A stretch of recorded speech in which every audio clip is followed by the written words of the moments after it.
Good day mga katropa. Dahil nitong nakaraang buwan bago mag New Year ay marami-rami tayong nailabas na danyos. So dahil wala akong magawa ngayon ay naisipan ko na mukhang kailangan ko ulit mag-breed ng mga danyos na to. So ngayon nga po ay namimili ako ng mga breeder ng danyos na pwede kong gamitin. Wow! Itong mga isda na to ay nasa mga 6 hanggang 7 buwan na po sila. Wow! Karamihan sa kanila ay naibenta na natin at itong mga natirang mga malalaki pa ay ayan na nga, pinipili natin ngayon para gawing mga breeder. So sa pagsiselect ay kailangan tignan lang natin maigi kung ano yung may magandang katawan.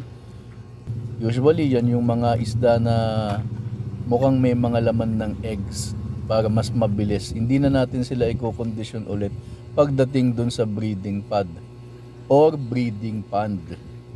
At nakapili po tayo ng mga nasa 25 pieces at isasalang na natin sila ngayon dun sa tub kung saan natin sila i-breed. Kikita ka na naman So yan. yan, acclimate muna natin ng mga ilang minuto. Pagkatapos i-release po natin din diyan sa Saan? isang enclosure na yan kung saan hindi sila makakalabas. Bakit naman? Bakit kailangan na hindi sila makalabas?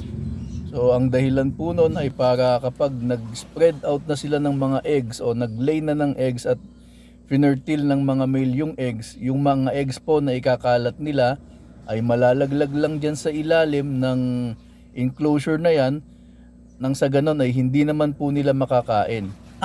Kasi itong mga danyos na ito po ay kahit na sarili nilang itlog ay kinakain nila eh.